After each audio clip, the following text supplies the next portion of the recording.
Okay, you're ready. Good evening. This is the Zoning Board of Appeals for the Town of Newcastle. Today is October 27th, 2021. First thing we have this evening is a extension request from the Robertsons. They would like a 6-month extension because of problems getting their contractor lined up.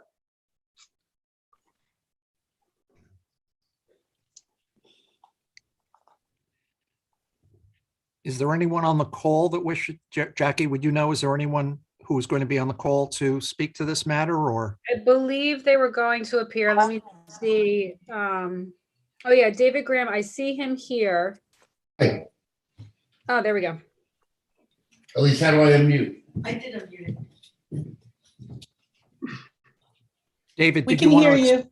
David, did you want to explain this extension for us? Yeah, we're doing a small addition up on Hamilton Road. We're expanding was kind of an attic walk-in closet into a larger. Excuse me, David. Hamilton Road is not what we're talking about. We're talking about Bittersweet Lane. Pardon me? We're talking about Bittersweet Lane, not Hamilton. Oh, Bittersweet. Oh, pardon me. Yes. Okay. Oh, why did I get confused there? Bittersweet Lane. Yeah, we have a contractor and we've signed a contract, but he wasn't able to start because of, the schedule that's been screwed up because of COVID. So we are, we're just asking for another 6 months, even though we think we're going to start sooner than that. Good. We had a variance, we're extending it.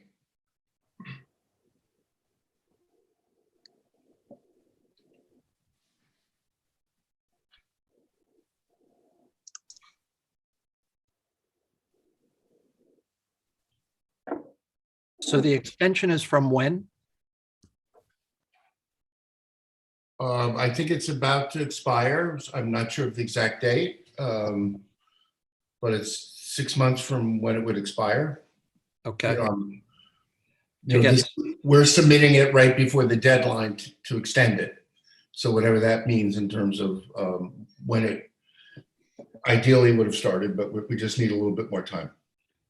You're asking to April 1st with 12 months to finish after that. Are you Yeah. okay with that? Yeah, I'm good. Good.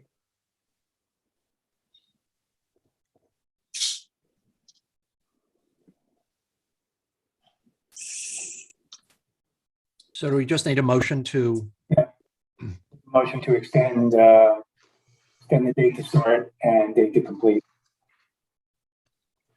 I'll make a motion that we extend the Robinson completion date by 6 months, the start date by 6 months, and 12 months to complete. I'll second. Chairman Kenneth Cooper, in favor? Anthony Giardina, Aye. Harvey Bonaparte, Aye. Howard Dubs, Aye. Michael Nolan. Aye. Thank you. You have your extension. Thank you. Next, we have Mount Kisco Country Club.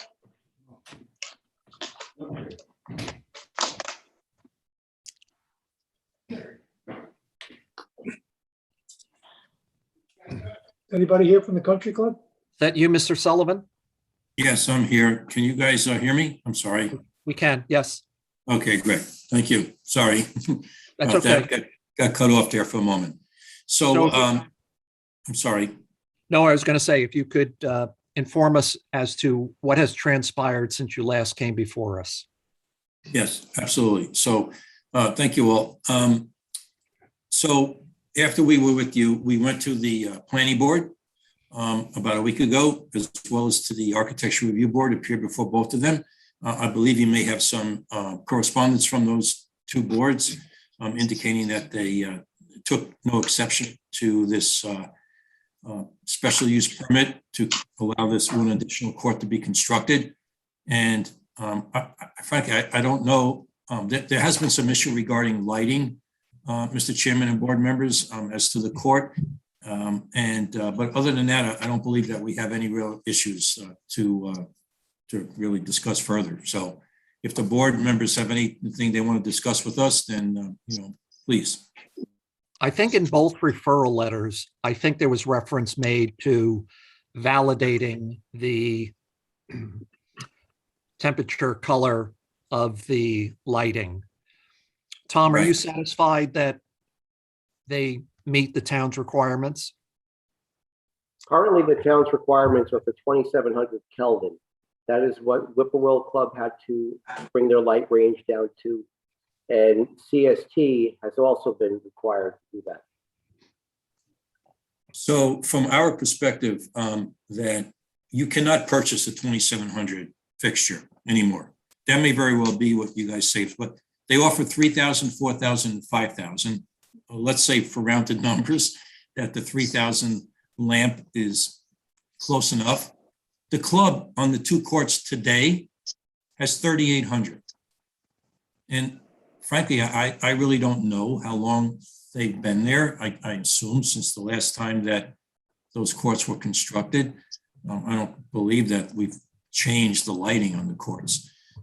But the court designer and sponsor and in all candor as the club's architect, this is not exactly in our purview here of design, but in any event. So we've taken their guidance as to what is the light levels. My associate Carl Ackerman is on the call and he's dealt with those more, but I'd really rather not get into what is the appropriate lighting here. We'll do our best to address what the town's ordinance is, but your 2,700 cannot be achieved because that type of fixture is no longer available. It was recommended that 5,000 is the appropriate light level. Remember now, these are different types of lighting fixtures. We don't necessarily need to light this like it's an airport runway, clearly, but it obviously has to be lit appropriately for safe play. I think we totally understand if we were constructing a parking lot and there were certain levels of lighting that we want to try to achieve, we get that. But for this one small court, and I'll tell you something else, we don't necessarily need this court lit any different than the other two. So if the board is comfortable with us matching the level of lighting that exists on the other two courts, then that's what we would like to just suggest that we move forward with. When you speak about matching, are the technologies the same in terms of what was installed, I presume, some number of years ago and what you're installing today? Yeah, that's a good question. Carl, can you address that? Obviously, they're not the same. One is LED lights, for example. Carl, can you address that, please? Sure. The current courts, I've been told, have HID lighting and they're 3,800 Kelvin in temperature. We had submitted originally 5,000, which is the recommended level for safe play. It is an industry standard for all paddleball. This is on their websites, their standard recommendations. So if we were to come back and level, the closest LED would be 4,000 Kelvin to get the closest match to what they currently have on site. And then all the lights would be changed for energy efficiency to the 4,000 Kelvin. Yeah, you know what? Even the lights on the existing courts? The lights on the existing courts are HID and they're about 3,800 estimated as told to me. Will they be changed as well to match the new ones? Correct. That's what was submitted. Right. And the light levels and the foot candle drawings that are submitted was for 5,000 replacement of all. And there's no impact on the neighbors, no light transmission off the property. That was all originally submitted. So what my question is that I don't have a problem with you changing everything and equalizing it all. But what is in the, I don't have a copy of it in front of me, but what is in the existing permit for the lighting on these courts? Because if it doesn't match what you want to do now, we may need to adjust that or change it some way. Yeah, you know what? We're not aware of that. Yeah. In all honesty, as I said earlier, I don't know how long ago it was that those courts and those lights were in place. But if indeed the court supplier, contractor, if you would, who we've retained to build the new court, tells us that that's what it is. If the board is accepting that we will match what is there today, that's what I think we should do. I agree that, you know, we don't need to light this new court greater than the two that exist there today. First of all, they look very unbalanced, number one. So why don't we just try to match that and just equalize it to what exists there today? No, I totally agree with you that that should be done, and I'm not against you doing it. What I'm trying to say right now is for your future protection and for our records, the lighting should match what the town requirements are.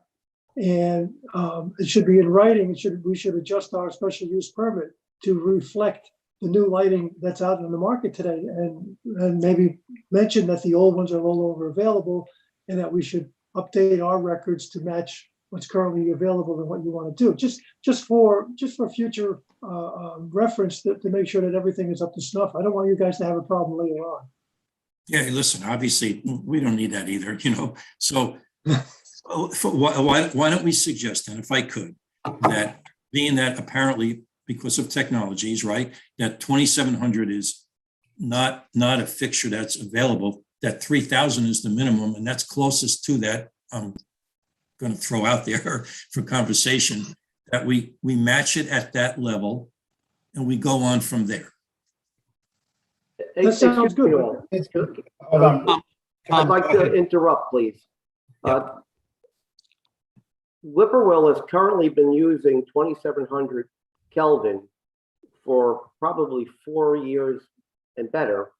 And CST has told me, Chappaqua Swim and Tennis Club, they ordered 2,700 Kelvin light fixtures to replace the 5,000 they have on site. So I'm finding it difficult that you cannot outsource these fixtures if another club is telling me that they ordered them and are awaiting delivery of them. We can't speak for what other clubs and other people do. Obviously, we even sent you guys today some documents that show what the level of lights were, and 3 was the lowest. I mean, it's hard to believe that we're having a conversation about the difference between 2,700 and 3,000, if that's what the technology is today. And although we were the architects for, and we still are for the Whippoorwill Club, I don't know that they built those courts. Did they build those courts? I Tom? believe so, yes. Whippoorwill Club did build a third court. They did. They did. But Did they build?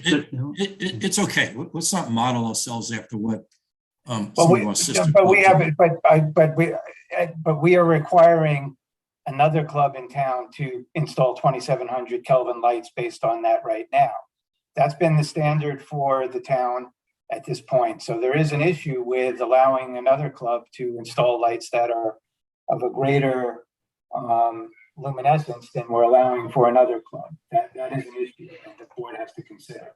I think we need to sort this out before we can, the availability, I don't know if it's the particular court designer that you contacted and is telling you their lights don't go below that, but this is a concern. And the planning board has specifically stated that the zoning board, when granting the amendment, needs to minimize lighting to the greatest extent possible.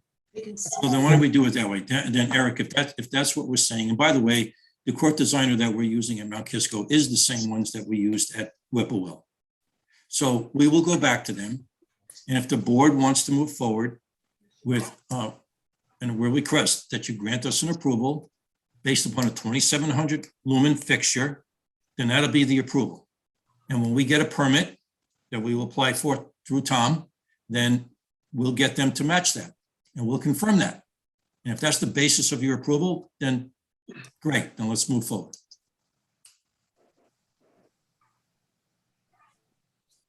Sound fair? I think so.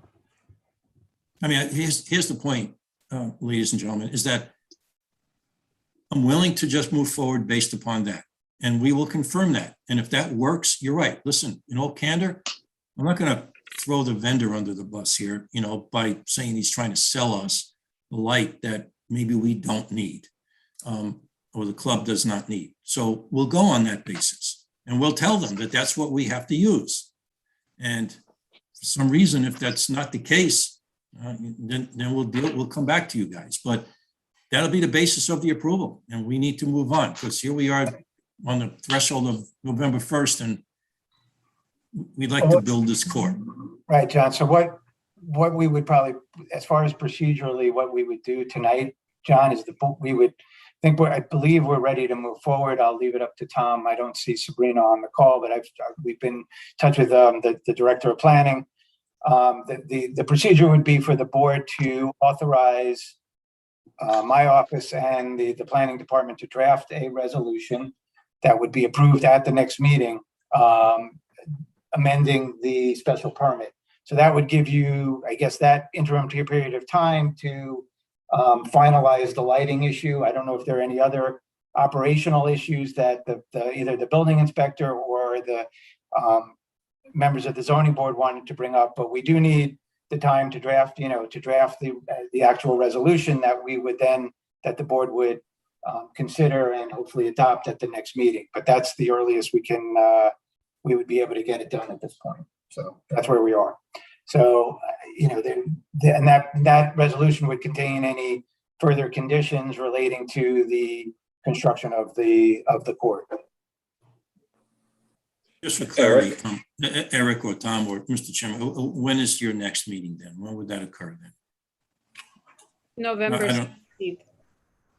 I'm sorry, Jackie? November 17th. Okay. I just have a question. The other courts seem to have a higher Kelvin rating than the town allows. Mr. Sullivan indicate they're 3,800? Yes. That's what I've been told. They've been in for 30 years, and I don't know Right. when the lighting was changed. We've reviewed all the prior resolution approvals. The paddleboard courts are not mentioned specifically in any of the prior special permit approvals that have been granted. So if there wasn't a specific limit put on the kelvins or the hours of operation for the courts, which is another thing the zoning board might want to consider including as a condition. There are some other conditions that the board had included with respect to the Whippoorwill Club, which we would probably recommend that you include if you grant the amendment to the special use permit. But I think it was just when those ports were approved, they didn't specifically address the operational and lighting issues at that time. We at least couldn't locate anything that provided any of that information. So Should the new resolution? That's probably accurate, Eric. I would agree. Should the new resolution talk about that? that's really up to the board. I mean, if there's been no issue with the current lighting on any of the other courts, I don't necessarily see a reason, but I think going forward, we need to enforce what the town standards have been unless the building inspector has a different opinion on it at this point, so. At the time frame when these created, the HID lighting is a different warm temperature. You can't equate that lighting to LED. They have different scales. They're not rated the same. Mm-hmm. So, and they have not been a problem. We have not received complaints about them. So it's really hard to compare the two. Okay. Yeah, that's why, listen, I would submit to all of you that, I said it earlier, that clearly the two courts and the new court need to have the same level of lighting. If you're out there playing, you can't have one court be different than the others. So if we need to change the existing lighting, then so be it, so that it's all equal. I mean, particularly for those who are playing the game. And anytime you bounce from one court to another in one match to another match. So, I mean, I can't imagine that being different. But in any event, that's fine. Why don't I ask the board then if you could move forward, grant a resolution that calls for the courts to be the same, address what you want to call the light level, and we'll do our best to make that happen.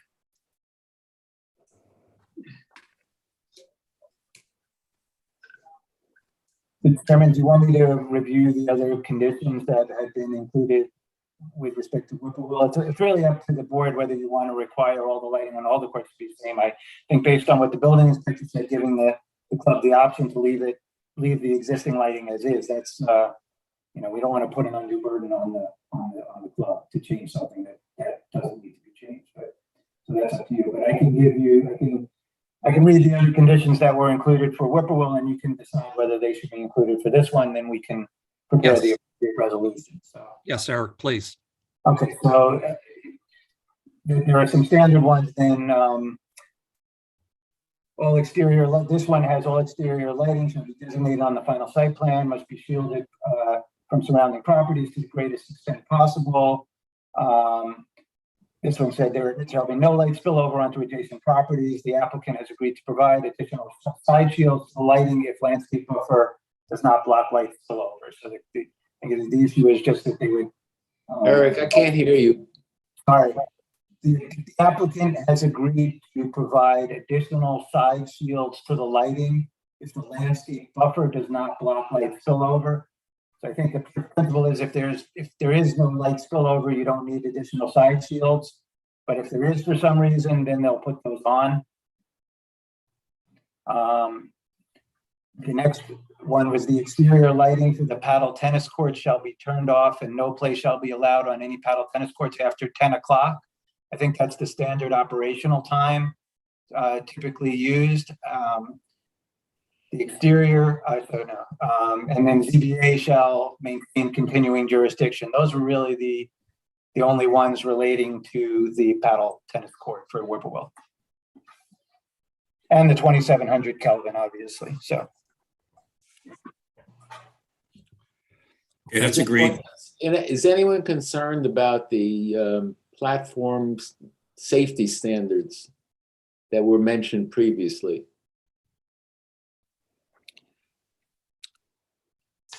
Could you recite what you mean, Harvey? I don't remember that. I'm sorry. I think the applicant representative indicated that there was the platform program or whatever it was recommended higher light brightness than they're putting in. Yes, he did say that. Yes. And that was for safety reasons. I mean, Carl, you could address this. Yes. I think that, yeah, Carl, can you just speak to that a little bit? It has to do with the change of type of lighting that we use today compared to the fixtures that were there before. Well, basically, what we're talking about is the temperature and the color of the lighting only, not the lumens. The standard in the industry is 5,000 Kelvin. I understand your town code might be 2,700. That's fine. That is a warmer light. The standard in the industry is 5,000, which is a whiter light. That is the only discussion we're having today is warm versus cool. And that is really where we're trying to compromise in the middle here. Obviously, the standard in the industry is 5,000 for commercial courts. Residential, it is 4,000 Kelvin. That is on every website and every standard paddle tennis court website that I have looked at. That is their recommendation. Same with the vendor. If your ordinance is less, that's what we have to go with. I mean, I don't know where the 2,700 came from, but respectfully, that's your ordinance if it's in the town code. It might be a need of modification in the town code. Whippoorwill was an extreme case where those courts were in a setback, and I totally respect that they were 2,700 was driven to protect the neighbors and make sure the light was not too bright. Totally get it. This court is nowhere near any residential neighbors. We've demonstrated that. There is a 120-foot special setback for this special permit, and we have demonstrated there's no impacts and we have no light impacts. The temperature should not affect anyone, but I respect the town's code, and we ultimately the vendor would probably be happy with 4,000, but I don't know where the 2,700 came from, and I respect Tom. If that's what other clubs are using, I respect that. Yeah, I mean, for full disclosure, this is what the town standard has been. I don't believe it's by code that it's required. This is the standard. Again, that was based on Whippoorwill, and you're right. If that was in, there was, and Chappaqua Swim and Tennis also has an issue with the neighbors. I mean, if there is, an issue with having the 2,700, the other clubs haven't raised it as a safety issue. I can't see it being a safety issue, Mr. Bonaparte, because the other clubs installed it. I think it's to minimize lighting disturbance in residential districts. I understand this club has meets the setback requirements, is somewhat further away than other clubs. But I think I do believe it's important to have a standard applicable to these types of uses in a residential zone. But I want to be clear, I don't believe it's a code provision that requires it. So, it's really up to the board. If you feel there's going to be no disturbance to the residences from having a higher one, that would be we could differentiate it from Chappaqua Swim and Tennis and Whippoorwill Sturts Lane. That's really up to the board how it wants to proceed, though. But I don't want to I'm sure you guys can appreciate this, that it's in the ongoing designs of lighting and temperature change and light levels and being cooler, warmer. I mean, it's a constant change, right? So that it's hard to stay on top of these things, but I think the point is that regardless of what it is, it's probably not a great impact on anyone, particularly like adjoining neighbors, most importantly. So however you want to craft this approval, Eric, please do so. And we'll, like I said earlier, we'll go back to the vendor and we'll address it. Mr. Sullivan, so I think what, just to follow up on what Eric was just saying, I think the question becomes, do we craft the resolution to say that you're going to observe the current standards as set by the town, or do you want to ask that the board consider something of a higher level because it's important and because the town standard may be out of date?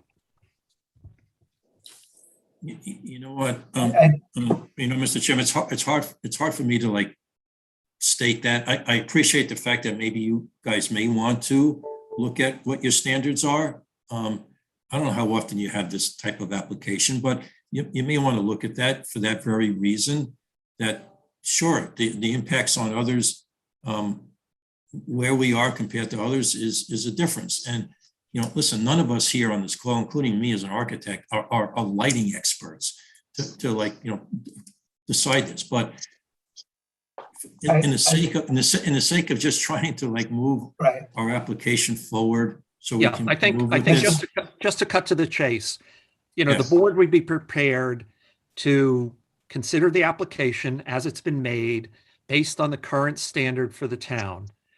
Unless you want to say, no, board, I'd like to aim higher, we're ready to move forward and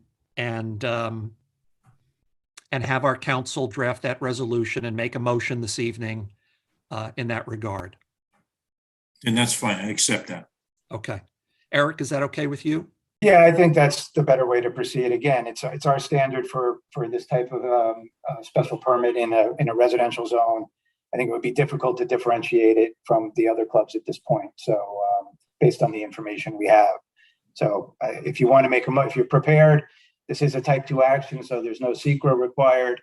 And you could make a motion to direct Keenan Bean and the planning department to draft a resolution approving the amendment to special use permit with the conditions we discussed tonight. Carrie, I don't imagine this is the case. There's no one waiting to speak to this application, is there? There is one person attending. If you're interested in speaking, please raise your digital hand. I don't see anybody right now. So I think we're good. Okay. You need to make a motion to close the public hearing. Close the public hearing. Yes. I'll second. Chairman Kenneth Cooper, In favor? Anthony Giardina, Aye. Harvey Bonaparte, Aye. Howard Dubs, Michael Nolan. Aye. I'll make a motion I move that the board instruct council to draft a resolution amending the special use permit for Mount Kisco Country Club, permitting the erection of a seasonal tennis court and observe those conditions that we've spoken about. The applicant will observe the town standard as it relates to lighting. The applicant will make every effort to shield the lighting from neighbors. Each evening, the use of the courts will be concluded at 10 p.m. The zoning board will continue to have jurisdiction over this matter. There are no secret required.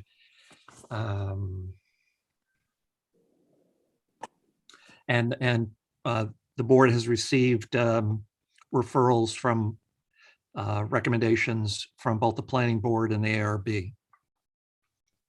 I'll second. Chairman Kenneth Cooper, In favor? Anthony Giardina, Aye. Harvey Bonaparte, Aye. Howard Dubs, Aye. Michael Nolan. Aye. Thank you. Pending the adoption of the resolution, we're ready to move forward. Thank you all. Thank you. Thank you. Thank you. Thank you. Good evening. Good evening. Okay. Meehan?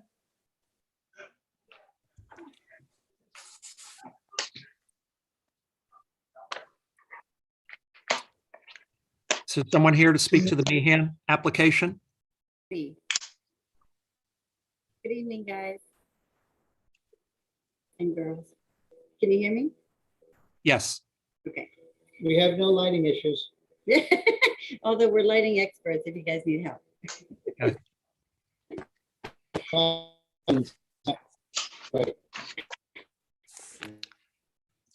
I don't know if it's just me, but you're not coming through very clearly.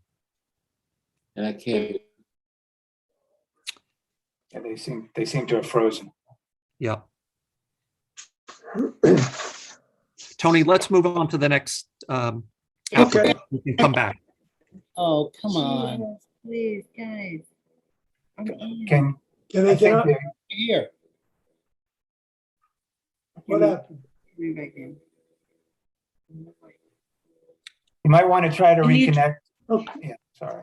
Go ahead. We should come, we'll move on and come back to Meehan when they get their computers straightened out. So the next one after Meehan is Cyphers. Yes, Bill Spade here. Hi, guys. I see they're back. Okay, yeah, we've been waiting for you guys, and then as soon as we get on, we crash. Sorry about that. Everybody sees me? We can. Okay. Okay, let's go back to Meehan. I'm I sorry. lost him again. I'm sorry. We've lost you again. Bill Spade. All right, Bill, let's go. I'm Cypress. here. Yes, please. All right. We're returning to see you from last month. Ann Hasegawa is here this evening as well. She's owner of the property along with her husband, Ron Cypers. We reviewed this at your last meeting. This is to get a C of O, process of hopefully finalizing getting a C of O for construction project that was done in 2009. And we needed 4 variances, setbacks, and I think you were comfortable with the setback variances. The instruction you gave us from last time, we were over on the development coverage, and you wanted us to look at some method to be able to reduce the development coverage. And I believe the target was going to be to try to bring it down to what the pre-existing coverage was prior to the project, this project being started. The house was built in 1969. The existing development coverage before this project was going to start was 21,108 square feet. We showed you last week or last month, new coverage that accounted for everything that got us to 21,650 square feet. And you asked us to look at whether there was a way to bring it at least at or below the 21,108. And so we have a plan we were able to come up with. I'll share my screen. And I need to get back. Sorry, I was jumping in, and let me make sure I'm getting to the right screen here. Do you see a screen of mine? Not yet. Do you see one now? See your. That's a site plan? No, the We agenda. actually see the agenda. Wow, all right. We're getting there, Bill. I'm gonna, I'm gonna stop share and go back to share screen. There it is. Now I think I see, do you see it now? A Yes, site we do. plan? We got Great, it. thank you. Sorry about that. What we are proposing, try to blow it up a little bit, is to remove a section of the existing driveway. Here, if you see where my cursor is circling, that's an existing asphalt paved area as a pull-off for this circular driveway. So we would propose to remove that and restore that to lawn, and that would remove 605 square feet of impervious area. And that would get us down to 21,033 square feet of coverage. And that would be 75 square feet less than the existing condition was before we started the project. So that is, I think what you'd asked us to look at, and we'd like to propose that and see that that would be satisfactory, and then think that we would get that approval. And I don't know if you want me to review any of the variances we discussed previously. I think the setback variances were not a problem for you, but I can review those if you want me to. I don't think that's necessary. I think what I've heard so far sounds pretty good to me.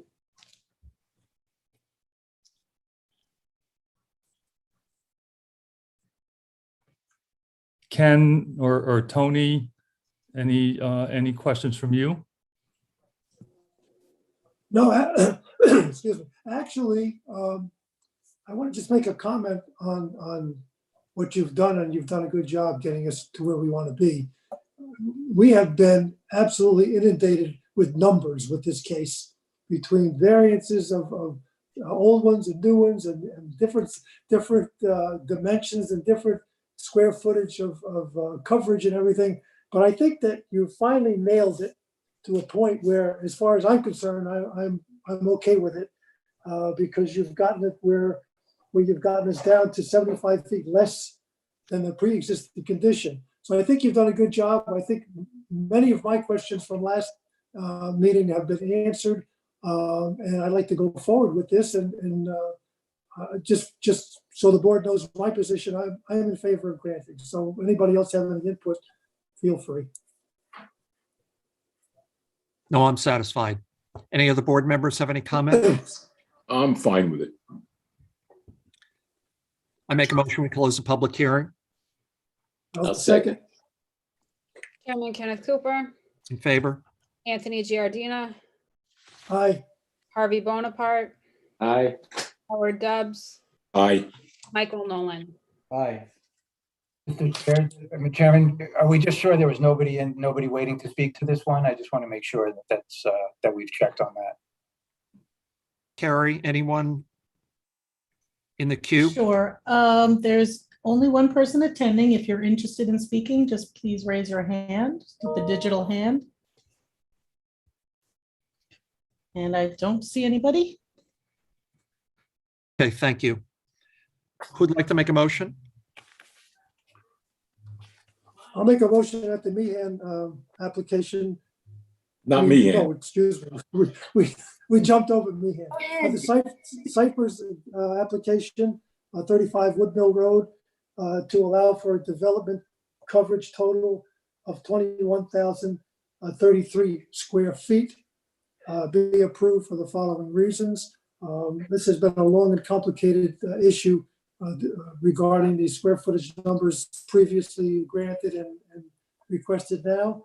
The applicant has diligently tried to reduce the coverage to a point where the board would be satisfied. And in my estimation, they have done that. They have removed part of the driveway, and they've given us a coverage that is 75 square feet less than the pre-existing condition, which is a big plus for me.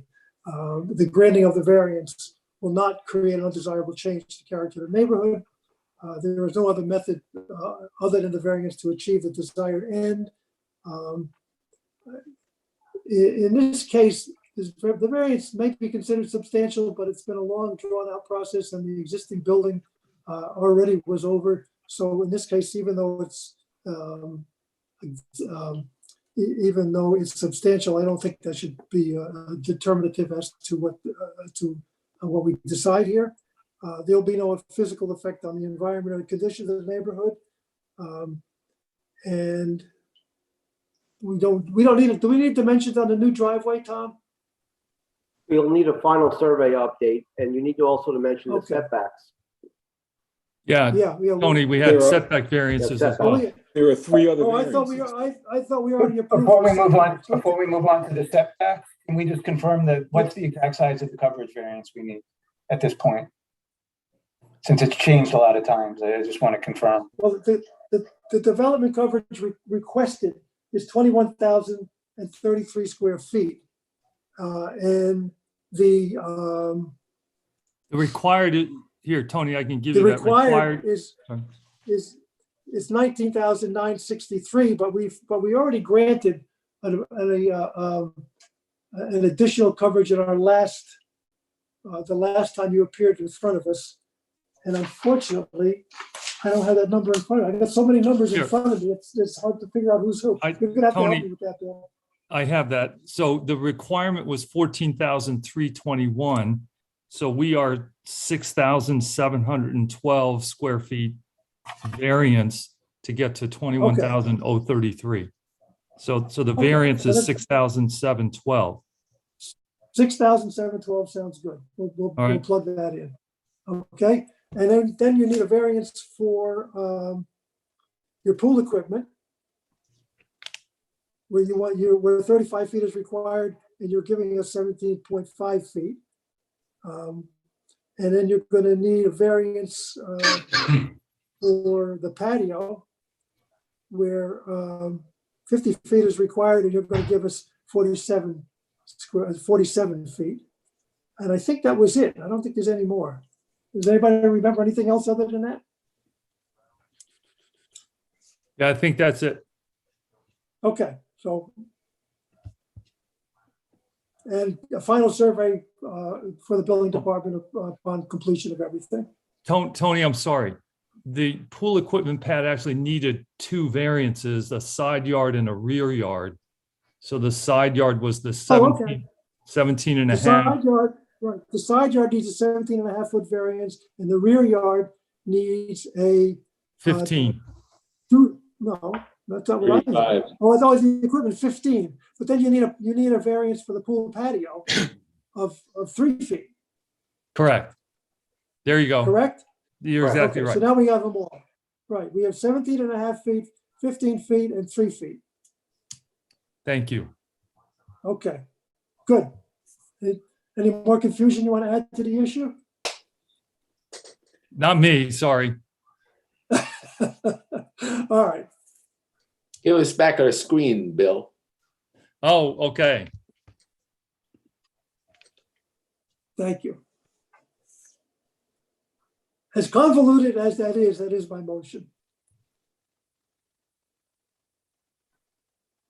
I think you just need a second. Sorry, you need a second? Chairman Kenneth Cooper, In favor? Anthony Giardina, Aye. Harvey Bonaparte, Aye. Howard Dubs, Aye. Michael Nolan. Aye. Thank you. You have your variance. Thank you very much. I appreciate it. We appreciate it. Good night. Good night. Okay. Back to Meehan. Are we gonna be able to get back to Meehan now? Or hopefully we'll be on. Let's try. I think Meehan, camera. You guys can hear me, right? Yes, we can. Okay, I think it was my camera. I played with it a little bit. I think we're okay. Good evening. Good evening. Okay, so we are coming back from the meeting last month. You had we had an issue with not understanding what we were, the variance, how long the variance was. And we're looking for a 44-foot variance. It's close to the property line. I'm trying to share my screen with you guys. If the variance was given behind the barn, it would be best for every neighbor and for the applicant. On the left side of the barn, it's visible from all the neighbors and the homeowner. So what has changed in the month since we've seen you? Nothing. I didn't understand why we couldn't resolve it last month, but something went wrong. I think it was just that we didn't put in, we were the last one on the docket and we didn't put in for exactly how much of a variance that we needed. So we know that we need a 44-foot variance. I'm trying to share my screen with you guys. Just hold on.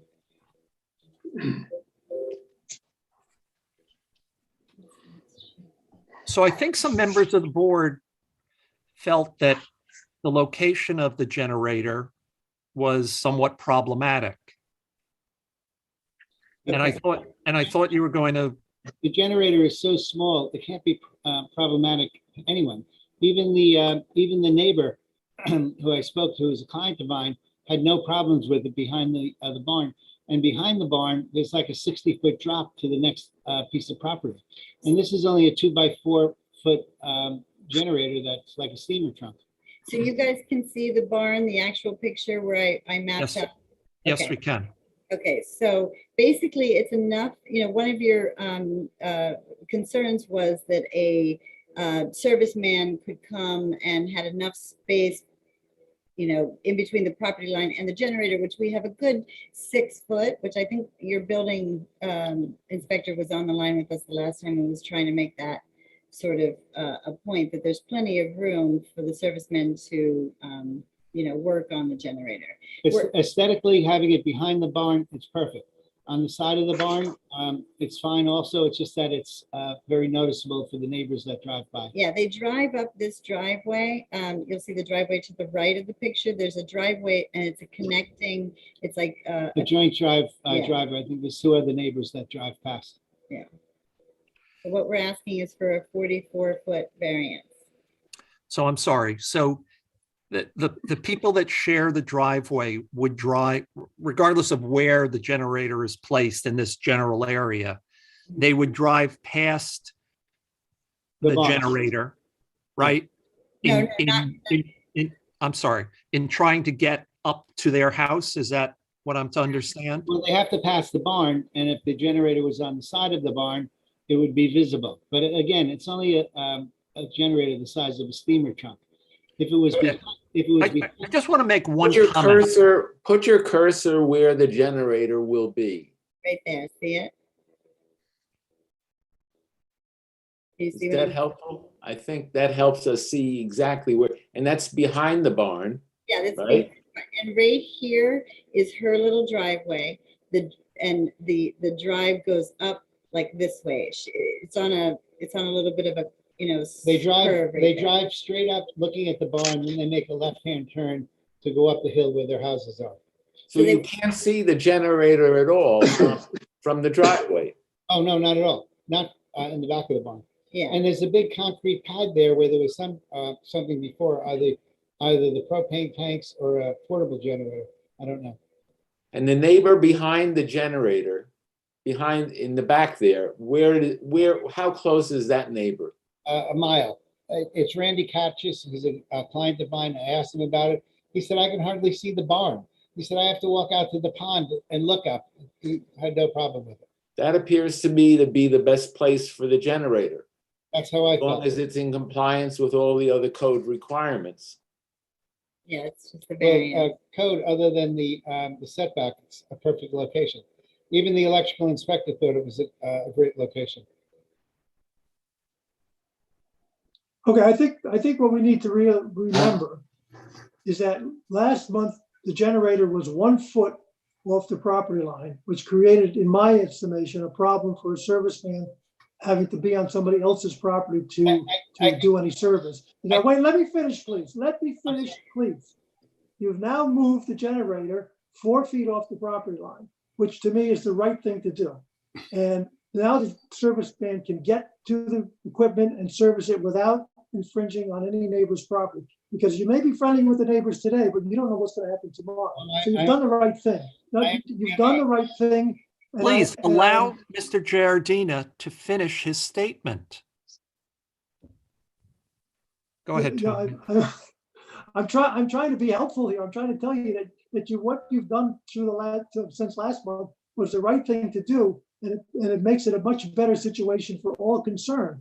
So again, in my opinion, they've done the best they can do, and it seems to be the way to work it.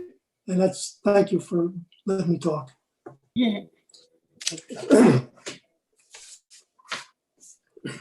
Just for the applicant's benefit going forward, in case you ever appear before this board again, I just want to make one thing clear, and that's that shielding a generator from a neighbor is not the only criteria that we use in evaluating an application.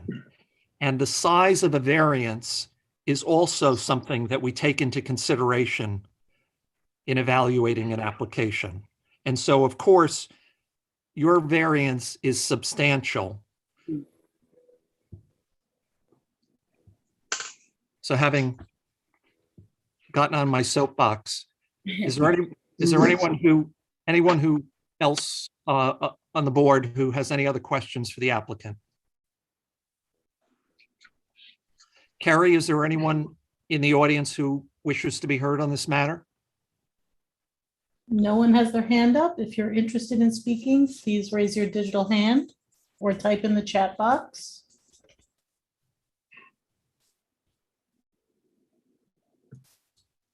Okay, nobody there. Thank you, Carrie. I make a motion, we close the public hearing. I'll second it.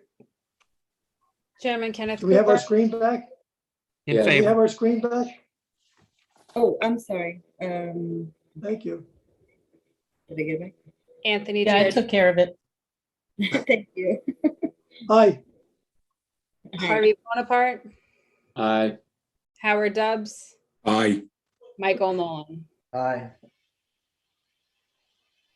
Would like to make a motion?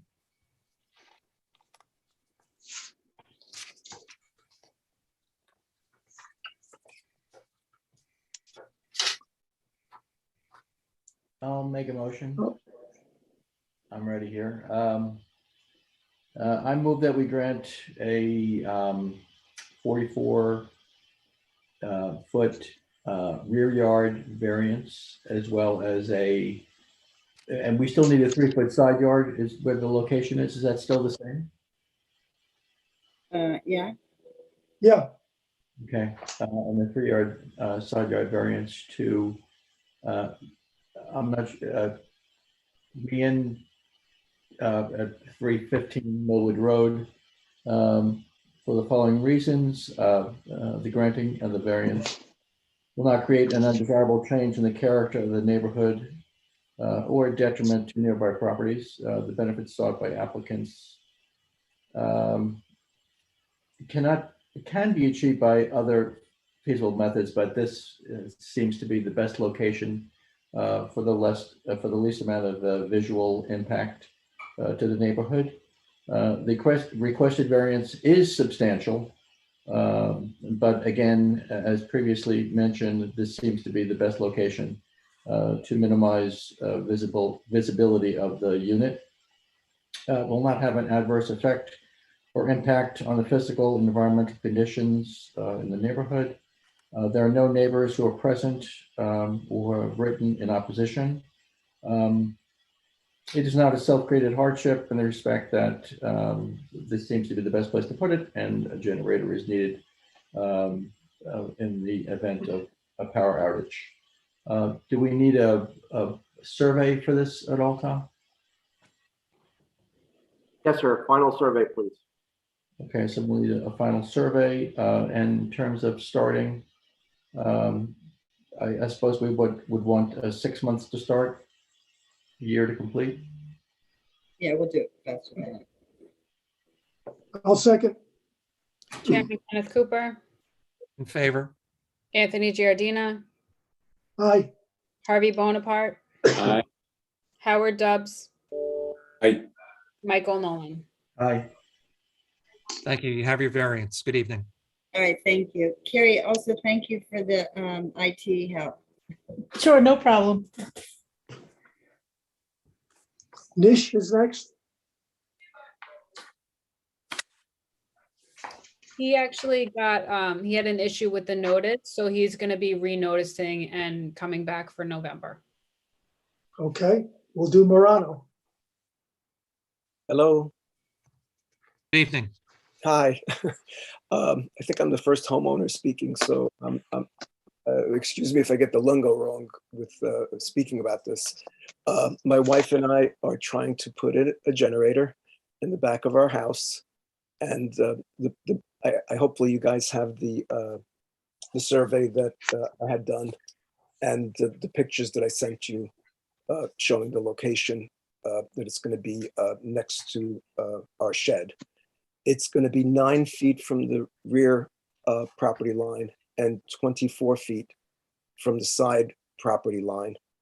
I believe Tom and Jackie were kind enough to help me draw this up, and in the notice of denial, I think it says the proposed rear yard setback is 41 feet and the variance is 9 feet. Should that be the other way around?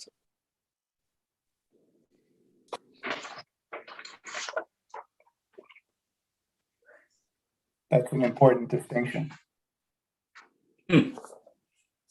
Give Tom a moment. He's looking. Yeah, I mean, with the survey, I mean, I don't know what the verbiage is, but it's going to be 9 feet from the rear property line and 24 feet from the side property line. So it appears that the rear yard setback is incorrect. It should be reversed. Right. That is correct, yeah. I just noticed it when I was waiting here.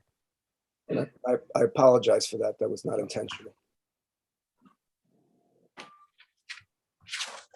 Okay, could you tell us how you came to select the location for the generator? Okay, my house had been subdivided way back when, and it's set very close to the house itself is set very close to the rear property line. And I didn't want to put the generator in the front of the house because it wouldn't look right. It's also rocky and stuff there.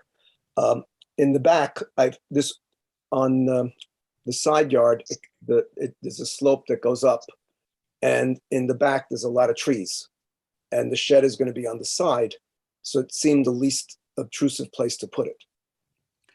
How close is the neighbor, the nearest neighbor, to your rear yard property line? It's a good distance. I'd say maybe a football field. Okay, and estimating. Okay, and you said so it's a pass that Tom Brady could complete, is what you're saying. Okay, so the and you're saying that it's heavily screened. It's heavily wooded. The closest neighbor is my next door neighbor, which is the side setback, Richard Brownell, and he is giving you a letter saying that he has no objection to the placement of the generator. And how will the generator be powered? Propane. Okay.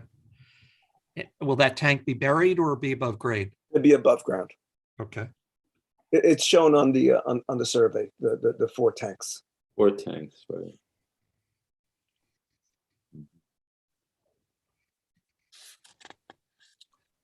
Any questions by the board? No. Kerry, is there anyone in the queue on this matter? I don't see anyone. If you're interested in speaking, just raise your digital hand. I don't see anyone. Make a motion, we close the public hearing. I'll second. Chairman Kenneth Cooper, In favor? Anthony Giardina, Aye. Harvey Bonaparte, Aye. Howard Dubs, Aye. Michael Nolan. Aye. I'll make a motion. I move that the Morano application for the installation of a generator necessitating a 41-foot rear yard variance and an 11-foot side yard variance be approved for the following reasons. The applicant has been thoughtful about the location of the generator. There are no neighbors who will be adversely impacted by the location. There will be no undesirable change in the character of the neighborhood. The benefit cannot be sought through other means. The variance is substantial, but given the circumstances, I think it's understandable. The proposed variance will have no adverse impact on the physical environment, and the alleged difficulty has been self-created. You'll have 6 months to start, 1 year to complete. Do you need an as-built? Yes, sir. Yes, please. as-built survey. I'm not sure I know what you mean, sir. So you'll need a Have surveyor. the surveyor come out and modify your existing survey to show the location of the generator.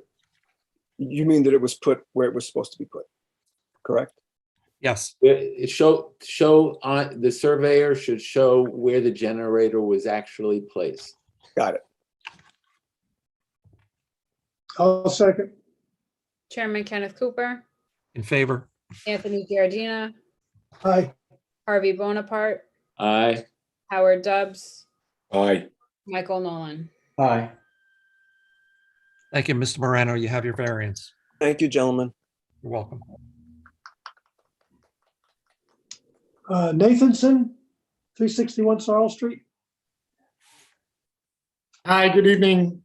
Brandon Jones on behalf of Tamlin and Brad Nathanson. I'm the Director of Design for Glengate Company.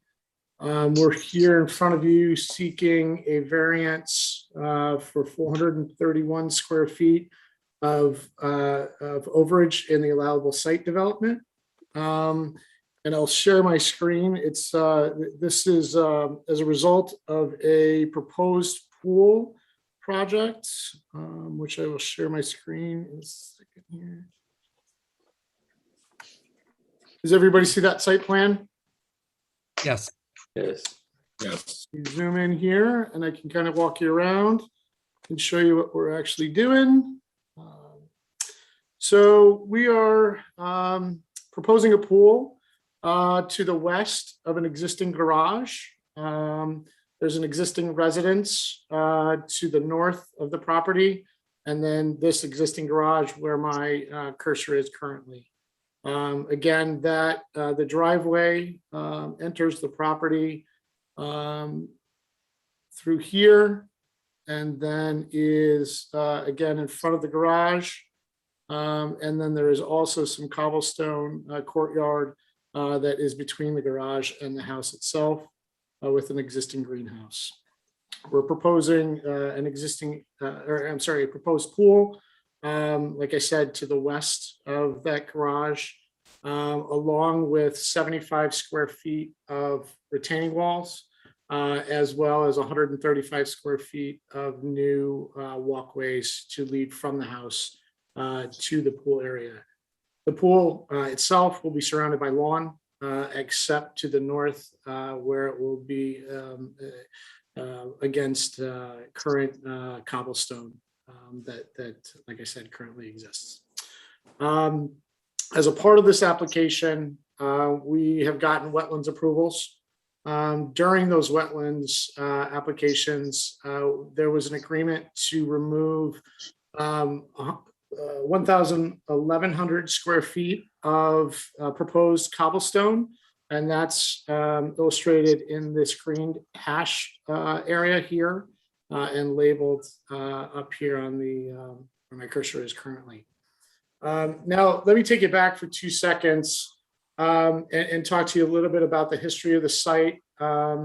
So let's see, in 2018, this board issued a variance for coverage of on allowable coverage on the site of 15,470 square feet. And so our project actually at the end of the day is reducing the existing conditions by 106 square feet with the reduction of that 1,100 square feet of cobblestone that I just illustrated. So at the end of this project, the existing conditions will be reduced by 106 square feet from what is currently out there on site. It's our understanding that we were, I will be candid, we were a bit surprised that we had to come back for a variance on this. It was explained to us that there was a variance granted in 2018 because there's a revisement of impervious surface and site development. That's the reason for us needing to come back to this board and asking for another variance. In our in our opinion, the fact that we are reducing the overall site coverage from its existing condition to what's proposed by 106 square feet, we feel that we're improving the site situation, and so we would ask for the board's approval. What was the application in 2018? The application in 2018 was for a sports court, and I'll take you up there right now. The sports court sits to the west and south of the property line, and it's where my cursor is currently.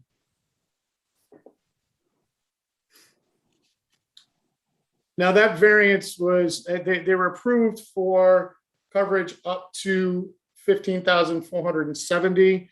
The existing site conditions as of today are 14,849. So as you guys start to do the math, that might be the variance and some of what you're seeing. As I was saying, that we're asking for 106 square feet, or we're reducing it by 106 square feet. And the new coverage would be 14,743 square feet. But yet the variance that we're asking for, again, is 431 square feet, because that is, the allowable is 14,312 square feet. Hopefully you followed that. And the amount of cobblestone that was removed, you said, was 1,011? You got it. Yep. So it's Okay. a pretty substantial size of cobblestone that we're removing.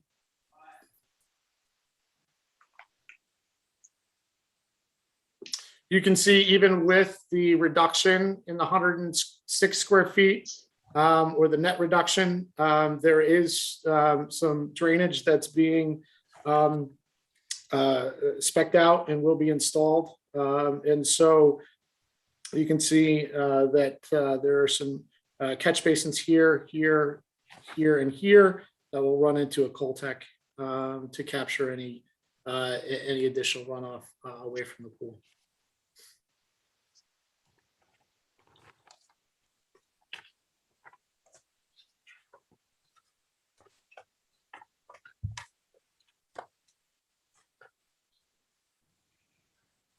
Does anybody have any questions?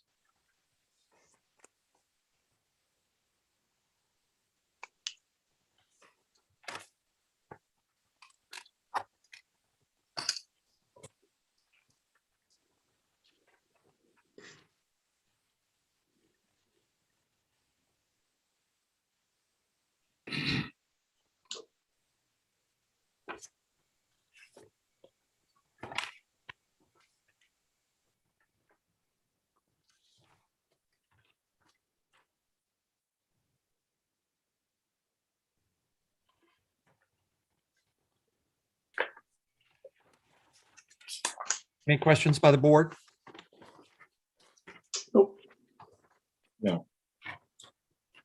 Erin, anyone in the queue? I don't see anyone with their hand up. Make a motion to close the public hearing. I'll second. Chairman Kenneth Cooper, In favor? Anthony Giardina, Aye. Harvey Bonaparte, Aye. Howard Dubs, Aye. Michael Nolan. Aye. Would like to make a motion? I'll make a motion that the application of the Sarles Company LLC for a 430-foot square foot area variance be approved for the following reasons. The applicant will be removing 1,011 square feet of a cobblestone court to be topsoiled and seeded. So they are attempting to certainly reduce the amount of the requested variance. The granting of this variance will create no undesirable change in the character of the neighborhood. To build this size pool, this is the only method to achieve this. The variance, I don't believe is that substantial. And the granting of the variance will have no adverse effect or impact on the physical or environmental conditions in the neighborhood. This is, although a self-created hardship, I think it's de minimis in light of the size of the lot and the location of the pool. So for those reasons, I move that we grant the area variance. 6 months to start, 1 year to finish the construction. I'll second. I'll second. Did we want to do a survey? Is this going to be a gunite pool? Yeah. That's typical. It is. Gunite. So, Yes, gunite. so before it's cemented in, we should have a survey showing the location. Absolutely. Yeah, we'll do an interim as well. Yep. Great. Chairman Kenneth Cooper, In favor? Anthony Giardina, Aye. Harvey Bonaparte, Aye. Howard Dubs, Aye. Michael Nolan. Thank you. You have your variance. Appreciate it. Thank you very much, guys. Enjoy your evening. Thank you. Homes and Homes LLC.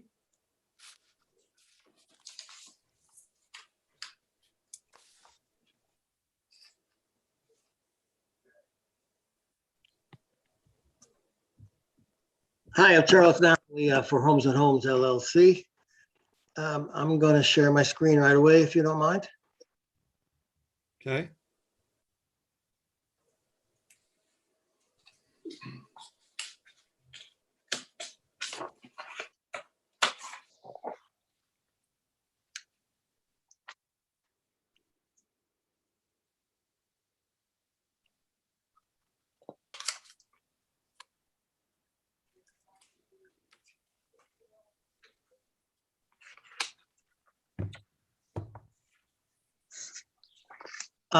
Today, I'm asking for the use of a part of a building in the business retail district that allows apartments to be included in the business retail zone. There is a residential use allowed in the business retail zone. And today I'm looking at where in the building it's allowed. What we have seen in all our zoning, as you can see in 6410B supplemental regulations, it says apartments above the street level floor in a building used for non-residential purposes can be used for apartments subject to section 6410H number 6. And the district regulations talk about apartments in buildings, and here is 6410H 6, apartments in retail business and parking buildings. It is the specific purpose and intent of allowing apartments in buildings that are, looks like I have to move you a little bit. I'll put you over there.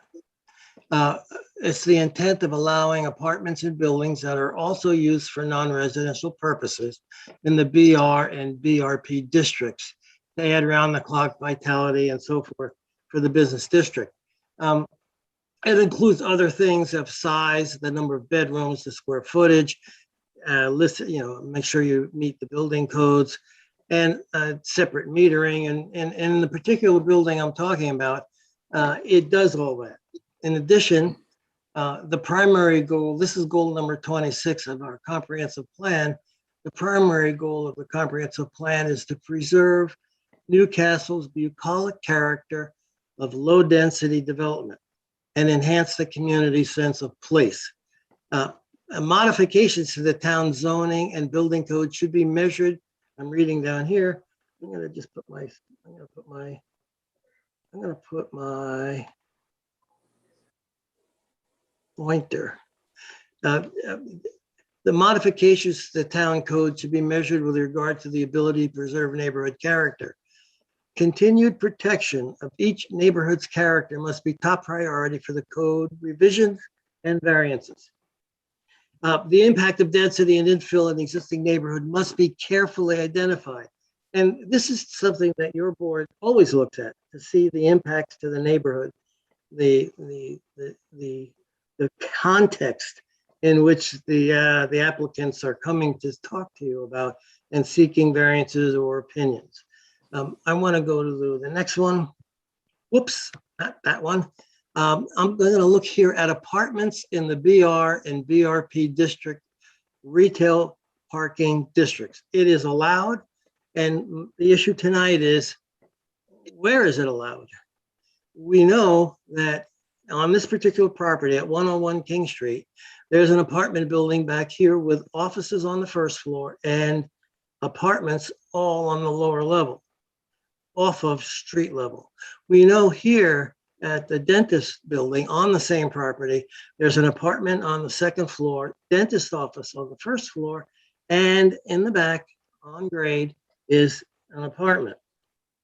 What I am seeking in this particular application is for taking this office building, which is the 101 King Street office building, now a real estate office, and converting the lower levels into an apartment, very similar to this lower level, very similar to this lower level. I want to talk to you, however, about lower levels. This is a view of looking up King Street. This is the property right here. And this is the parking lot across from Susan Lawrence. I used Google Earth to make a grade cut, a slice all the way across this property, across King Street and up the hill. I'm doing it to show you one thing, that we're on the side of a hill here. This is the grade section. There is an average slope of 44 to 12% along this particular line. That's a pretty steep hill. And this is not the steepest part of the hill, by the way. And it's a lot steeper if I cut it this way than if I cut it across here. But I want to show you that, there is a side of a hill that, in my mind, the zoning code did not recognize when they wrote it back in 1966. It was a code devised by Frederick P. Clark, and he used Rye City as the model for the code.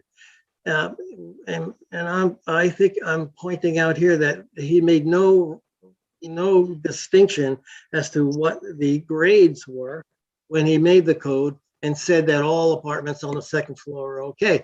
I'm looking at the King Street Hill. Here is our property down here. I'm looking at a 4-story building on this side. This is King Street. This is the downhill side of King Street. There's 3 stories here. There's 1, 2, 3. Actually, the attic, it's a 5-story building here. You could see all of the little houses on the hill all have 3 stories because of the grade change. You could also see this particular property here, and on this side, there is in addition to 3 stories here, all of these have apartments on the top, but none of them have apartments on the bottom because it's on the sidewalk. Over here, there's a 3-story building with a room for an apartment on the bottom, nowhere near the street. There's an office on this floor, but nothing on the a lot. It could be an apartment at the lower level. There is an apartment on the top. Let me go one more step. Here's another shot of the King Street Hill cutting across somewhere near, I guess this is Hill, Prospect or something like that. Again, look at the steepness of this hill, and our King Street goes across the hill, turns the corner, and continues up. It's an average grade of 12 to 14% of the King Street Hill. Point being that we're on the side of a hill. The lower side of this hill has a lot of space at the lower level, not street level. And this is the example that I'm talking about. Here is the 101 King Street property. This is grade level. I'm calling it 00. This is the entrance to the real estate office. Around the back and down below, 10 foot low, is the back door to the basement level. I want to show you in plan what it looks like. Here is the main building, building A. This is the office portion. This is the parking lot. This services that building that has the apartments on the lower level and the upper level. This is the dentist office with apartments on the upper level and an apartment at the lower level. And you know what this one is. We already have approvals to do this particular building, although it has wholesale on the first floor, but on this level, it's all apartments. There'll be 6 units in that building. Here are the 2 floor plans. There's the basement plan of what we're doing. I'm going to go to this. Here's the basement plan, where this is the basement plan of the office, the professional office. Below the professional office, there's room for an apartment in the lower level. There is the main entrance to the lower level right here. There is also space that I'm converting from office to apartment right here. Now, what I've got is 3 separate units, and the 3 units have common space, storage, laundry, and other facilities for internet and all of the other telephone rooms and all of the other needs of a multifamily project. I'm going to go to this level. These are the district regulations, and it says, if in connection to cable television is not provided to the building apartments, which we do, the proposed location of common utility areas shall be depicted on the site plan, which we do have common areas. We have storage and collection of refuge on the site. We have storage inside the building, not outside the building. We have a portion of the building for residential purposes shall have an entrance that does not require access through the main portion of the building on the street. And the building to be used for residential purposes shall take into consideration the need for residential storage for each apartment. Hey, Chuck, could I just jump in for a second? Yes, sir. So I'm sure we all probably have an opinion as to whether or not a first floor residential application makes sense or not. But the fact of the matter is that the code is such that first floor residential is prohibited in a in our business retail district. And so at the end of the day, I'm sorry, I'm not trying to take you away from your presentation, but at the end of the day, I'm near the end. Go ahead. At the end of the day, a use variance, and with variance, it would be required that you show a financial hardship and explain to the board how it's difficult for this property to make a reasonable return on its current circumstance, and that I don't think I'm asking for a use variance.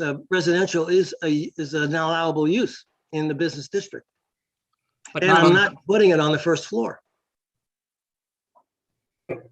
So is it, so Chuck, Mr. Napoli, is it your, so you're saying this is actually should be an area variance considered under Correct. the area variance? I think, the point I'm making is that it's the location of the use that's in question here and not the use. So I think what we would need to proceed is the building inspector's determination is that this is a use variance. We could issue a formal determination to that effect, but that has been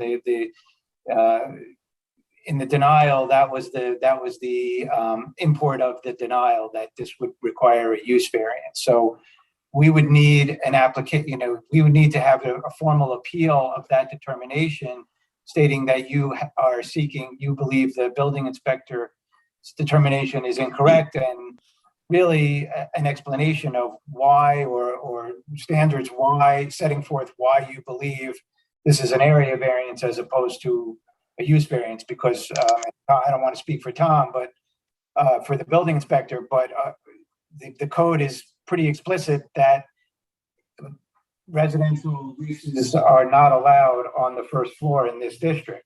Yes, they're allowed on the second floor, but in that, I think the interpretation is, and Tom can correct me if I'm wrong, is that does require a use variance. It's not a locational issue. I understand all that. I really do. But the use is residential use and it's totally allowed in the district. What is different is that they say it's only could be on the second floor above a non-residential use. It never said it could be underneath a non-residential use. And I'm pointing out that in this context, the context of the side of the hill and the extreme grade changes from Market Street level or sidewalk level to the back end of the building or to the lower end of the building creates the ability of, well, there are apartments all over that hill on the lower level. There are apartments that are allowed. It's just the placement is that's the issue that I'm requiring this conversation to conclude. The location is not only on the second floor, but it also could be below street level. And that's what this presentation was about, to show you the grade changes that are involved. And here's a picture. You could see this is the front door. And if you go over to the back of the parking lot and go down all these steps, that's where you go to the entrance to the basement. So this is a use, but it's the location of the use. And I don't think that is a use variance. It's more of an area variance. Where in the building, what area of the building can I put my apartment? And since this is a one-story building, until it gets to the back, the issue is I want to put the apartments underneath, not on top. And the use is still a use. And it also meets the context of what our goals are. Ensuring context-sensitive infill. The context here, side of the hill, apartment, lower level. So I think one of the concerns raised, and it's, I believe in order. You're going to have to speak clear, Eric. If there's can't something hear about you, your Eric. mic that You're it's having garbled. trouble with my speaker? Is that the? Yeah, Yeah, feel your better. mic is not coming in properly. That's good. All right, That's sorry. good. Let me try to fix that. Hold on.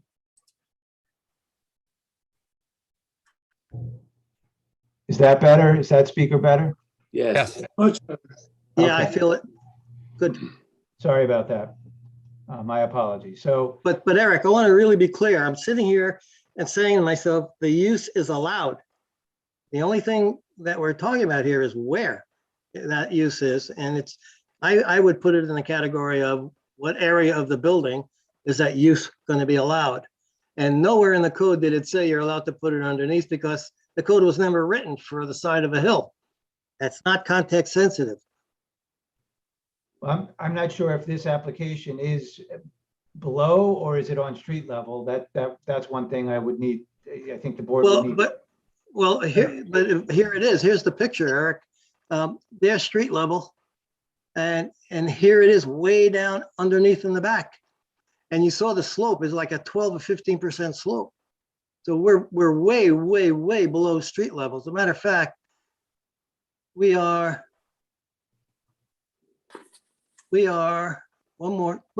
feet below street level. Here's street level. We're way the heck down here, down this back set of stairs underneath the building. As a matter of fact, this building needs a special exit window to get out on grade So we had to cut away the dirt to get out. And so it's definitely not at street level. It's 10 feet below. It's a use that's allowed in the district, except it's not on top, it's on the bottom. And on the bottom, to meet, let's see here, to look like all of the other buildings on this property. Apartments on the bottom. This one goes down a bunch of stairs. You can see the stairs right there. Same thing over here. We go downstairs to get low. Right, so I'm not sure what the history of those other buildings is. I think that's something we would need to look into, how those apartments wound up there. However, I do think we need a formal appeal filed of the building inspector's determination that this is a use variance. We can issue that formal one, because based on the record that we have before us, we don't have an appeal of that. We have a request for a variance. It was interpreted as a use variance. I understand your argument now is it's an area variance, but based on the record before us, I don't believe the board has the authority to rule, to overturn, to grant you an area variance based on what's been presented. So what you're saying is that the application was for a use variance, but I'm asking for an area variance. You need a change. Right, we interpreted it, the building department interpreted it as a use variance based upon the code, and I think that's still the building department's interpretation.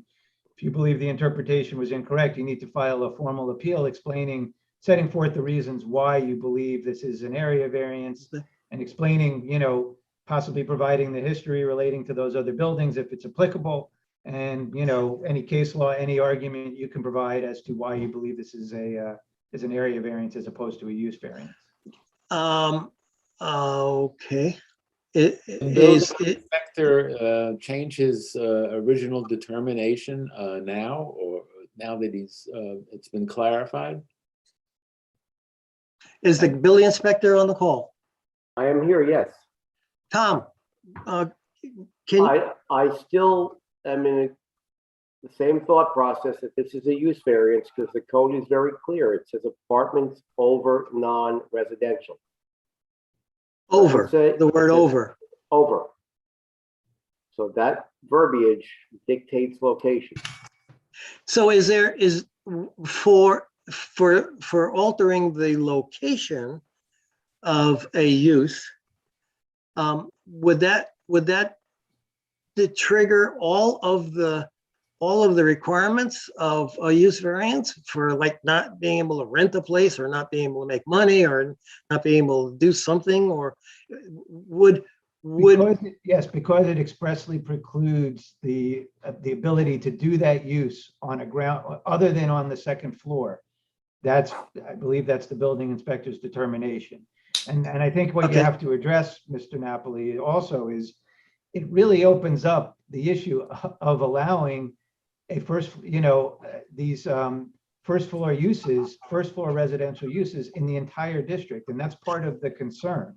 Well, but it's not on the first floor. It's in the basement. It's in the basement of the building. But the building inspector can correct me if I'm wrong, but I believe it's still considered the first floor. I don't know if that's that's one of the issues I think we have to clarify. But my understanding was it is the first floor, that is considered the first floor. If I'm wrong, Doesn't look like the first floor to me. No, it is the basement. He's proposing the apartment entrances are in the basement of that structure. They're in the basement, right here, all in the basement. Still, I don't know if that makes a difference with respect to the code, which says it's got to be above the ground floor level. That's why I'm here, because right, I understand. Yeah, I think you need to set that forth in an appeal of the building inspector's determination. I understand okay. What you're asking for tonight, but for the zoning board members, based on the record we don't have a sufficient record for you to make that determination based upon the application that was filed. You're talking to me or the building inspector? I'm talking to the zoning board members and explaining why we can't. Can I poll the board? Can I poll the board for, what they're thinking? I mean, you could, I would hold off until we get the formal appeal of the building inspector's determination so we can have a full record for the board to consider. That's, Well, knowing Tom, that's not going to change.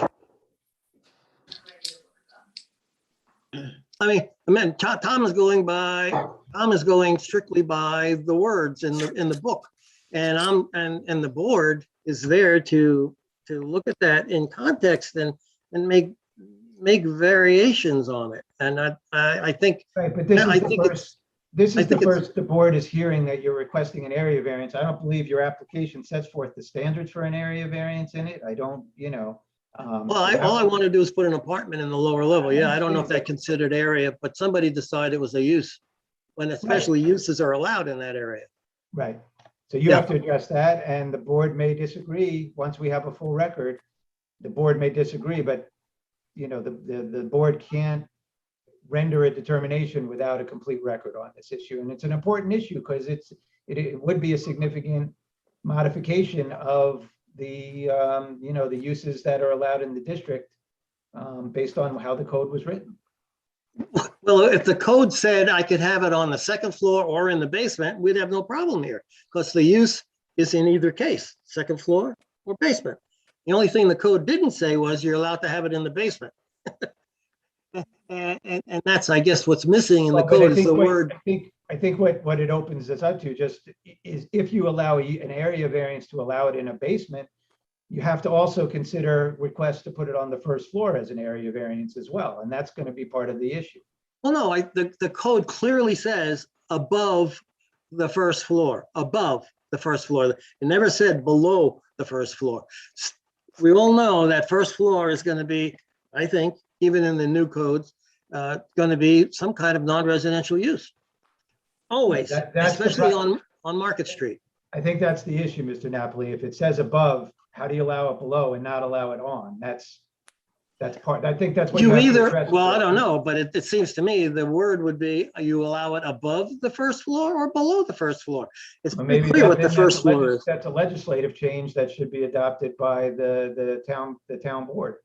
Maybe that's the better route then. But no, I'm not asking to change the code. I'm just saying for your board to consider the context of the side of the hill, and the use is allowed instead of on the upper floor. It's allowed in the building, and it talks about it in the building all over the place. In the building, in the building, in the building, in the building containing apartments. And let me go up here, this one. And over here, the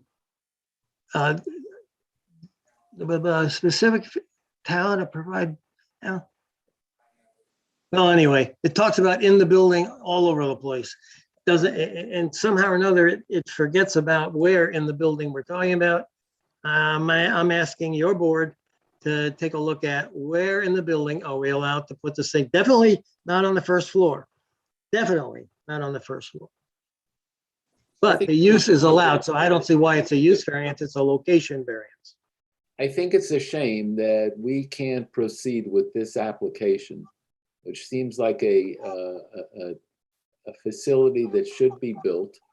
I don't see anything wrong with it.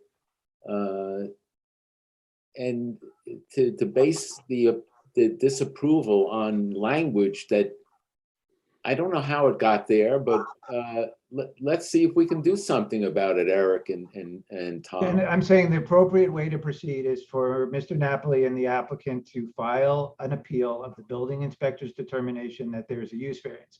It would be very problematic for this board to grant an area variance based on the record that's before it right now. And the record was. I would need an executive session before that could proceed. So. Okay, guys, thank you. I can't ask for anything more than that, Eric. Thank you. Before I would, but yeah, I'm just being very clear to the board members. If you want to proceed in that manner, I would need an executive session with you. We'd have to meet for legal advice in an executive session. So. All right. Okay, we'll continue this matter. Thank you, gentlemen. Thank you. Thank you, Chuck.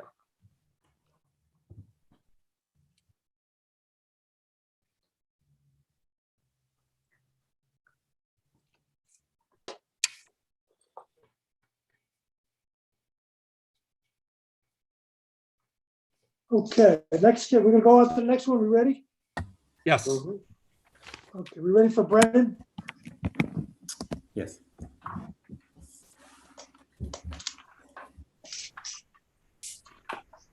Mr. and Mrs. Brennan, you're on. Yes. Yes. Hi. Hi. Hi. Good evening. Please tell us about the application.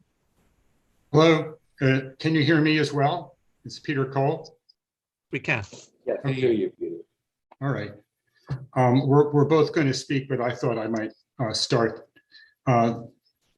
The Brennans have a house that was built several years back that has an existing attic space above the first and second floor, which to be utilized requires a variance from the code. The space has a nice high ceiling.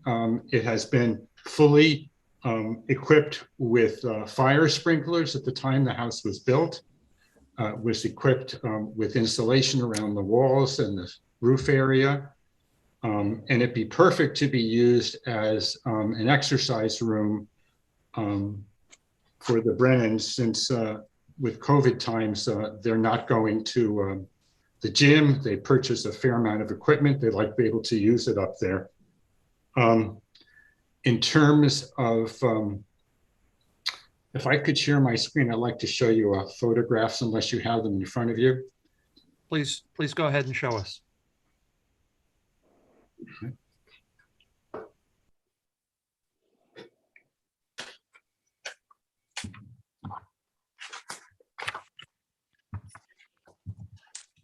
Okay, this is the floor plan of the space. I'm going to scroll down for a moment and show you the photographs. We You don't can see. We don't Can you see see it it? yet, Mr. Not Cole. on the No. screen, Eric, Peter. You're not shared? No. Give me 1 second.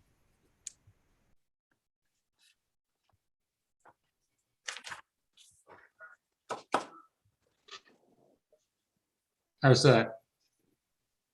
Getting there. You Yes. see it? We see the picture, yes. Okay. All right. So you can, the bottom two pictures there are showing the attic space as it is now.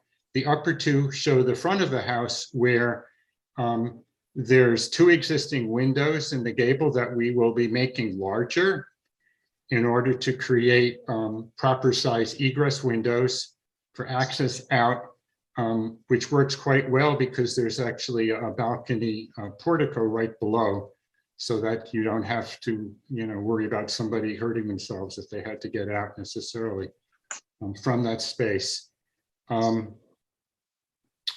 There will also obviously be smoke detectors, carbon monoxide detectors put into the space as well. There really is no other space within the house that can be used for this. The floors are filled with the rooms that a family normally uses, and the attic is readily available without spending a tremendous amount of money to use as an exercise room. I'd like the Brennans to speak for a moment about what they've also thought about with the project. Hi, good evening. Yeah, like Peter mentioned, we never had plans to try and carve out space in our home for a gym. But since COVID, we, like a lot of people, have started really accruing a lot of equipment. We stopped going to the gym, got an exercise bike. Currently, we've got the bike in our guest bedroom. Our bedroom is a sort of weight area. So we've got weights and all of that other equipment. And the attic, the door to the attic is just outside of our master bedroom as well. This is really the only space that we're not utilizing. And, we're not adding plumbing, or we don't want to do anything like that. It's basically just finishing the space that's already there, putting the walls, there's a subfloor, we're going to put some flooring down and just move up the things that we already have and maybe add a couple of other things down the line, hopefully. And it will just provide us with a separate, space where we can have those things together. And because my husband is, still working from home most of the time, it'll actually make it where we're not, in each other's way, and we are not disturbing each other.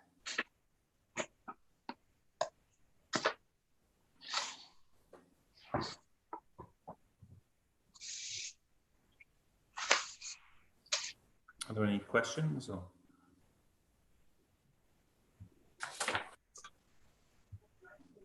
Anyone on the board have any questions? Nope. Harry, is there anyone in the audience who you heard on this matter? There's no one online in the audience. Okay.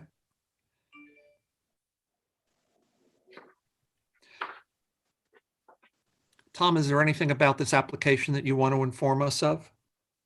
No, it's very straightforward. Okay. I make a motion, we close the public hearing. I'll second. Chairman Kenneth Cooper, In favor? Anthony Giardina, Aye. Harvey Bonaparte, Aye. Howard Dubs, Aye. Michael Nolan. Aye. Who'd like to make a motion? I'll make a motion that the application, the Brennan application, to create a habitable space on the third floor of their home, be approved for the following reasons. The space is already existing with fire sprinklers and safety equipment already installed. The creating of the variance will not require them to add to the footprint of the house. It's a pre-existing room. There's no other place in the house to use the to give them the use that they require for their gym equipment. The granting of the variance will not create an undesirable change to the character of the neighborhood. There are no other methods other than the granting of the variance to achieve the desired end. There would be no adverse effect on the physical or environmental conditions in the neighborhood. This is a self-created hardship, but although it is self-created, the benefit to the applicant will far outweigh any perceived detriment to the town or to the neighborhood itself. We don't need any surveys, it's already there. And you'll have 6 months to start your project and 1 year to finish. Okay. Thank you. I'll very second. much. I'll second. Chairman Kenneth Cooper, In favor? Anthony Giardina, Approved, in favor. Harvey Bonaparte, Aye. Howard Dubs, Aye. Michael Nolan. Aye. Thank you. Have your variance. Good evening. Thank you very much. Thanks very much. Good night. Appreciate it. Good night. Good night. Okay, Detroit is next. Good evening. How are you guys? We're good. Good. I am requesting a variance for the side yard setback. When our house was initially built in 1974, it was built a foot into the 20 feet, so it's setting 19 feet from the side yard. And we have a proposed addition that we want to do to increase our dining room footprint, along with a home office and some other things. And that'll push the front of our house out 4 feet and 8 inches. And instead of making some funky, crazy jog in the front part of the house and keeping the house symmetric and attractive from the street, that's why we're requesting a 1 foot I think it's a 1 foot variance, since we're still in the same plane of the 1 foot inclusion on the 20 foot setback. And I'm a homeowner too, so I really don't know what I'm doing very much either. So I appreciate your patience. And if you have any questions, I'll try to answer them. It's okay. We barely understand it ourselves. So, so I didn't quite follow that. So okay, you're renovating your house. Correct. It sounds like you're coming out towards the front of the house. Correct. But you need a side yard variance. Correct. And that's because the existing side yard structure lies in the setback? Yes, the house was basically built a foot into the setback and into the setback Okay. at 19 feet, I think 3 inches. So you don't need a front yard setback, a front yard variance. Correct. It's just the side. Okay. It's just the side, it's the 1 foot side. Okay. You have a legal non-conforming property right now that it's not changing at all. Correct. I'm not going to move it out. Okay. So it's the same footprint, everything else is going to remain the same.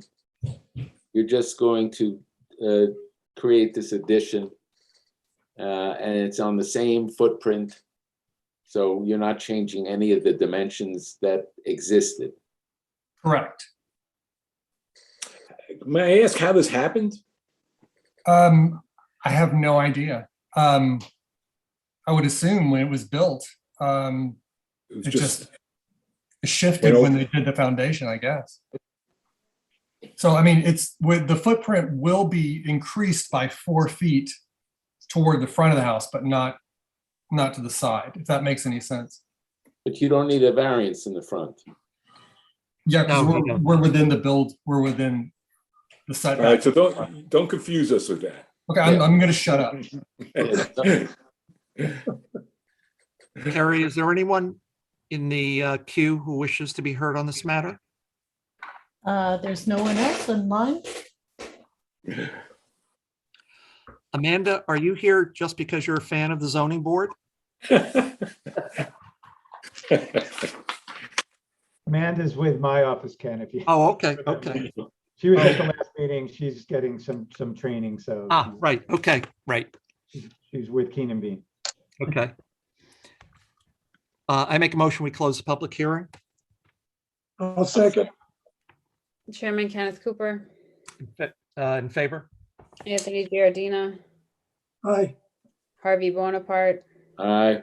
Howard Dubs, Aye. Michael Nolan. Aye. I'll make a motion that the Detroit application for a 1 foot side yard variance, which is part of a renovation, but includes a pre-existing nonconformity, be approved for the following reasons. There will be no undesirable change in the character of the neighborhood. The benefit cannot be sought through other means. The requested variance is not substantial. There will be no adverse impact on the physical environment, and the alleged difficulty was not self-created. It extends back to the time when the house was constructed, apparently. There are no neighbors to speak in opposition. The renovation work that you're doing, that involves a new foundation or an expansion of the foundation? Expansion of the foundation. Okay. So you'll have 6 months to start, 1 year to complete. We'll need a foundation survey prior to framing. Okay. But he doesn't need a variance for that, Ken. No, but I think Tom, I was just thinking Tom would need, the But he's going to need that anyway. Yes, as part of his permit. Part of his day job. Right. I'll second it. Chairman Kenneth Cooper, In favor? Anthony Giardina, Aye. Harvey Bonaparte, Aye. Howard Dubs, Aye. Michael Nolan. Aye. Thank you. Have your variance. Thank you very much. You're Take welcome. care now. Have a good night. Good night. I make a motion that the board approve the September 29th meeting minutes. And I'll second that. And before we go. Yes. If the board can indulge me, Jackie, you probably don't have, did you vote on the meeting minutes? I forget. I didn't hear. No, we were in the Okay. process. Go ahead, yep. Chairman After that vote, I just want to ask one thing for the board. Sure. so. Okay. In Go ahead. favor? Anthony Giardina, Aye. Harvey Bonaparte, Aye. Howard Dubs, Aye. Michael Nolan. Aye. So if you could indulge me, I wouldn't mind going into executive session for 5 minutes with Tom, just to explain the the homes and homes situation. If that's acceptable to the board, then we need a Sure. motion. Jackie, you wouldn't need to stay on, and Carrie, if you leave, I guess we get shut down. Is there a way you can not listen to us or be out of? Sure, or I could just transfer the hosting to you, and then when you hang up, it'll end. Yeah, if you could do that, and then we won't, just for the public, we won't be taking any action, and we won't be coming out of executive session back into regular session. If anybody is listening to this recording, so at some point in the future. So we need a motion to go into executive session. I make a motion, we move into executive session. I'll second. Chairman Kenneth Cooper, In favor? Anthony Giardina, Aye. Harvey Bonaparte, Aye. Howard Dubs, Aye. Michael Nolan. Aye. Okay. So Tom- Okay, Tom so and- Good night, Jack.